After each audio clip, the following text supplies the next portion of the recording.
Alright, let me talk to you about day one of my Amazon DSP delivery driver training. Day one of 3 training days. So this one, and I've noticed with day one of training, it's all basically the same thing. Like, you're gonna watch a lot of videos, but the difference, and I'll watch a couple people on YouTube, also read some things on the Reddit page too, but there's a lot of different, like, first day everyone watches videos, but they all do it in different ways. So I'll tell you about that as I go along, but so I think I told you this before, but in the last video I was told you I got a text message from the human resource representative with Amazon that said to be there Sunday morning at 7:50 a.m. sharp. If you're late, they're not going to open the door. And I don't have a car, and there's no bus service on Sundays, which is a big reason why I requested the Sunday off schedule versus the Saturday off schedule. So we'll see how well that goes for future weeks. So I had to take a $15 Lyft ride over to the Amazon building. And no, I'm not complaining about working on this Sunday, just for once, because ultimately I want to get a job and, make some good money and buy being carless for the last 4 months has sucked. So get a car, start working on a better place to live, like get my own place maybe, and things starts happening with getting me a nice girlfriend or something. But I digress. Okay, so I get there, and especially when you're relying on Uber or Lyft, you really have to give yourself some buffer time. So I start at about 7:05, 7:10 is when I look for an Uber or a Lyft, and then book a ride. Because sometimes it might take, most times it takes 5 minutes, but sometimes there's been some situation where it's taken 15 minutes, so I need to make sure I have a buffer there. So I get there about 7:25-ish, something like that. I don't want to send a text too early. That's kind of creepy or weird, but I'll send it like 7:40, send a text. And then finally around like 10:30, she texts me back and says, "Okay, thank you." It's kind of weird, but I guess I just do that to confirm your attendance, make sure you get paid. But around 7:40-ish, about 2 or 3 other people show up in a little foyer area there. And finally, again, I was told that class would begin at 7:50 sharp, but 7:55, this older gentleman comes through the foyer. He has a little badge that he scans, opens the door to the classroom, says, "Y'all here for training? Come on in." So class starts at 8 a.m. sharp. Now there are about 2 or 3 people who come in late, and the trainer tells them, "You're late, but I'll, you're late. Supposed to come in, and supposed to be here before 8." But fortunately, he lets them in to the class. Now there were about 2 or 3 other people came in at 8:05, but he said, "No, you have to reschedule. Not letting you in." Frankly, my point on this is that you already had the interview for the job at the same exact location. So you should know how long it takes you to get from point A to point B. It's early Sunday mornings. There's no traffic on the road. I would honestly say, if you're not, those 2 or 3 people that came between 8 and 8:05, I'd be like, "Sorry about your luck, but no, you're going to have to reschedule." Lateness is just something, it's really something that if you do nothing else at a job, be punctual. I mean, you think about all the other job duties you're responsible for. The least you can do is, oh my gosh, show up to work and show up early, okay? Show up on time. Don't be late, right? Anyway, so the first hour and a half of the class, we look at a lot of videos with safety stuff, emergencies, all that sort of thing. What to do with a tornado and all that stuff, kind of thing. And a little bit of information about loading. What happens the early part of the day is how you load the vehicle with packages. Now, about 9:30 is my favorite part of the day. That's when we go out and take a tour of the whole huge, it's probably like 200, 300 square foot building. But you get to see the whole operation right in front of your eyes. You get to see the huge parking lot of delivery vans, and they drive on this whole service road that goes from one end of the building to the other. They drive, from the parking lot to the distribution center, and they park in a certain order with a certain number system. That's pretty cool. And you look at people, when you park your vehicle, you get a cart, and you have a little handheld device will tell you what packages, or no, it'll just tell you the cart will already be loaded with packages, and then it'll tell you which ones to scan first and put in your cart first, because the numbers on these you get these huge bags, these tote bags, I guess they are, and they'll have numbers on them, and the handheld device will tell you, what order the tote bag should go in. And then after that, you have something called the overflow packages, which are just your standard Amazon cardboard box, boxes that are too big to go in these totes. But the totes are pretty big size, though, I would say. So after that, we go on break from 9:55 to 10:30. I lied. This is actually my favorite part of the day. Not the tour is, but this is also next part. So, as we walk through from the training room into the distribution center where all the packages are being put on the carts and into the vans, I see a lot of bulletin board material, and I'm like, oh my gosh, I love bulletin board material. And here's a life lesson for you guys.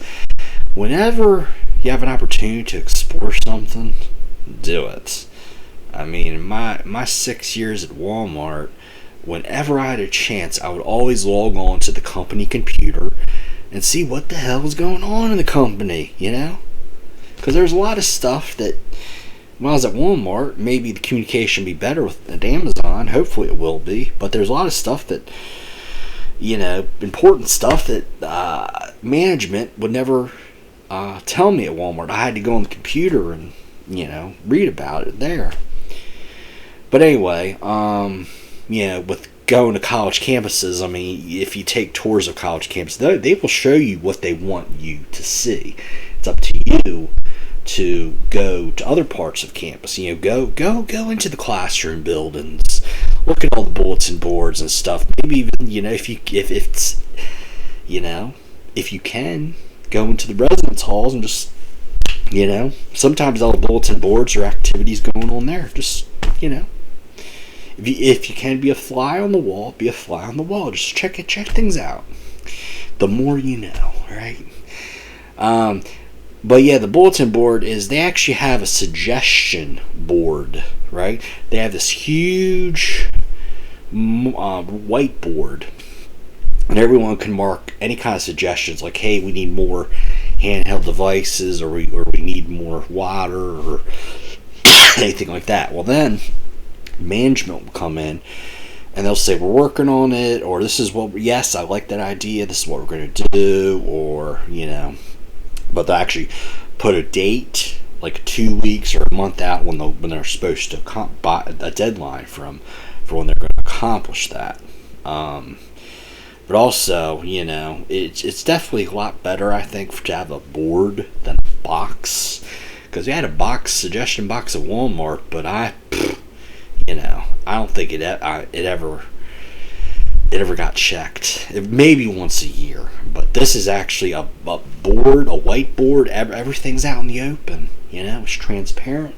People know what's going on, and if management's not doing anything, well, guess what? We, the workers, can tell them, hey, management, what's going on? Get your stuff together.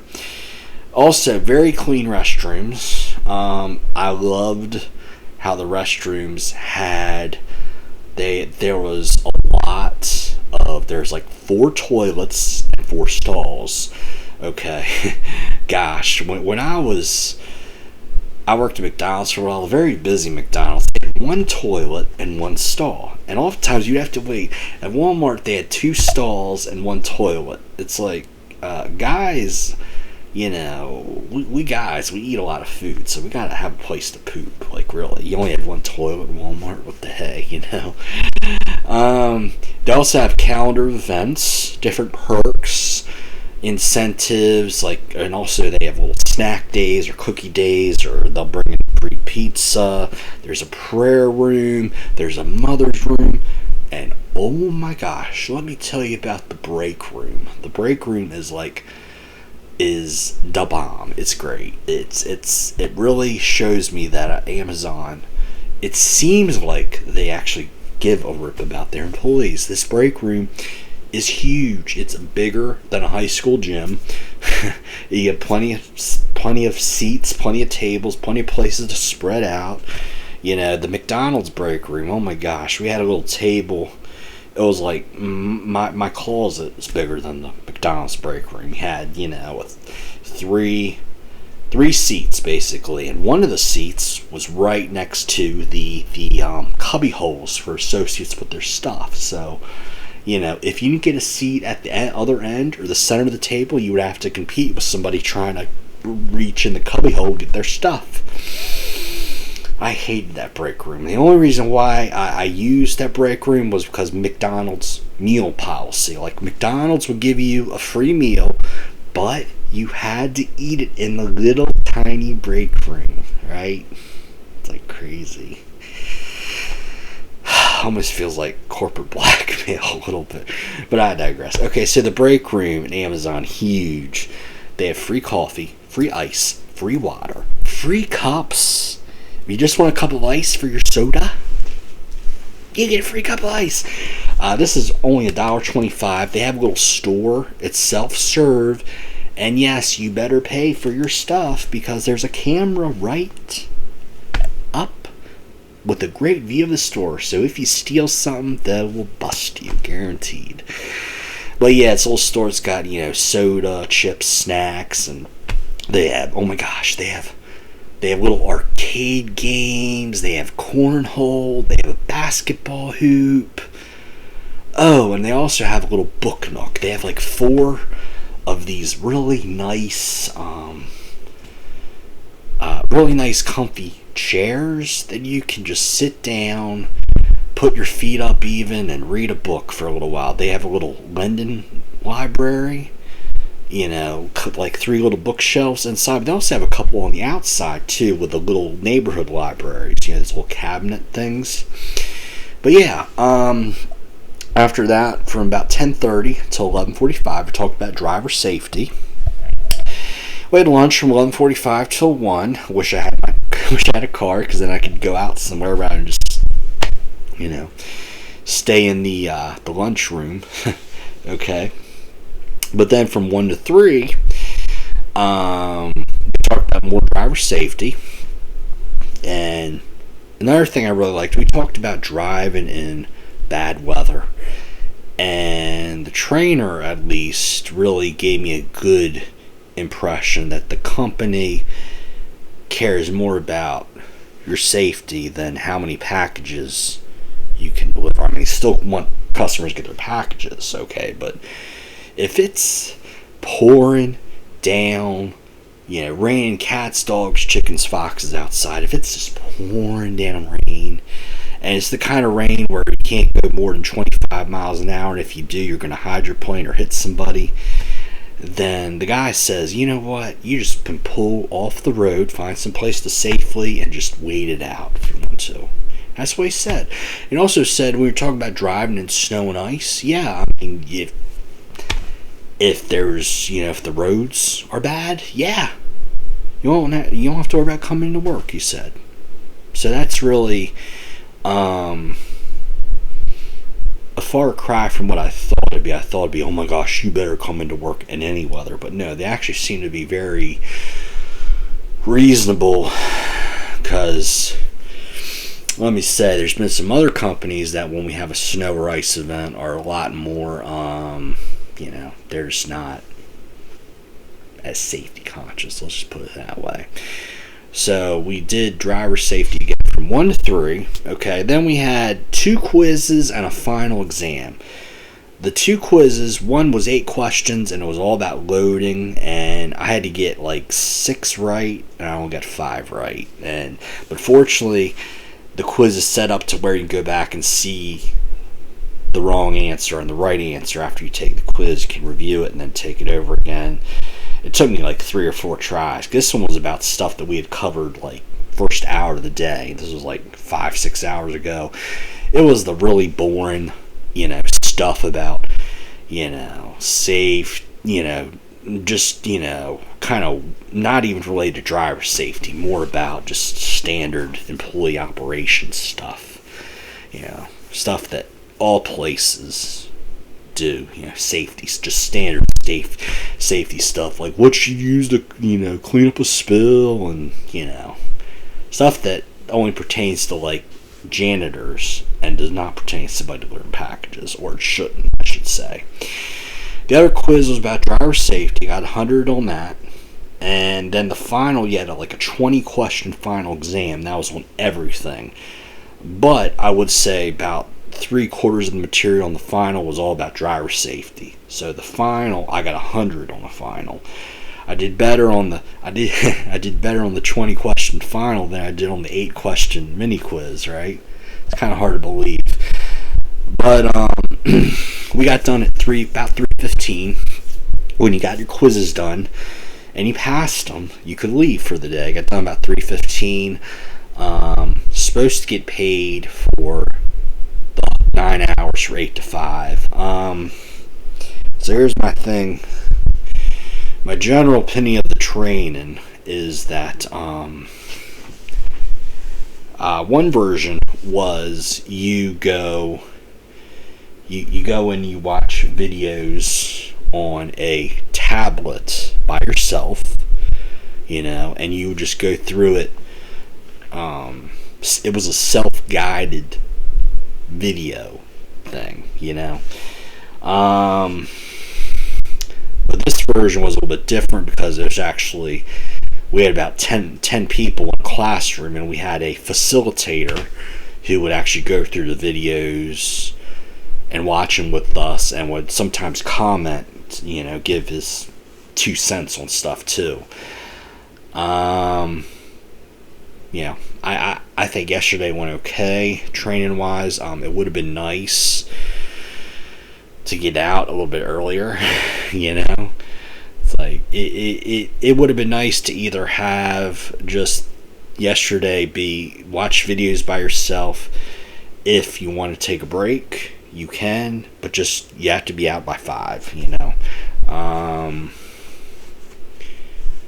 that way I could have just gone straight through and been home at like by 1 or 1:30. What else do I want to say? Trying to think what else. Or another thing,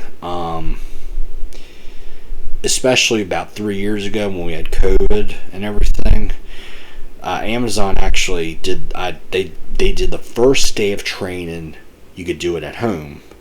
That would be my thing, and even better, I think, is like as soon as you get all your background check, your drug test, your driver check, all that stuff done, as soon as they tell you that you're up for training, they will send you all the videos to watch, and then you have like 3 or 5 days to watch them. and they would tell you, okay, like let's say they verify the paperwork on Thursday afternoon. Well, you have until Monday morning to get them watched. So you do like 1 day of training. You do it at your own, within 3 or 4 days at your own pace in your house, and that would save you the expense of start training on a Sunday, right? That's a little odd. One more thing to talk about the uniform. Amazon provides you with everything except for underwear and socks, which is really nice. And they also give you $125 voucher to buy your own shoes. And trainer also said you can buy your own socks with that too, so that's pretty cool. But it's a one-time credit though, so you would want to make sure you use all the 125. I think you use it on shoes and socks. It'd be nice if you could, if you had some left over, you can go buy some, candy or video game or DVD or something. So anyway, well, that is day 1 of training. I'm hoping that maybe today they'll go over a little bit more of the benefits package and a little bit more of the scheduling and the pay schedule, that sort of thing. And maybe a little bit less about the job procedure. But we'll see what happens, right? Day 2, I've heard day 2 and 3 are a lot shorter than day 1. We'll see. Alright, talk to y'all later. Bye-bye.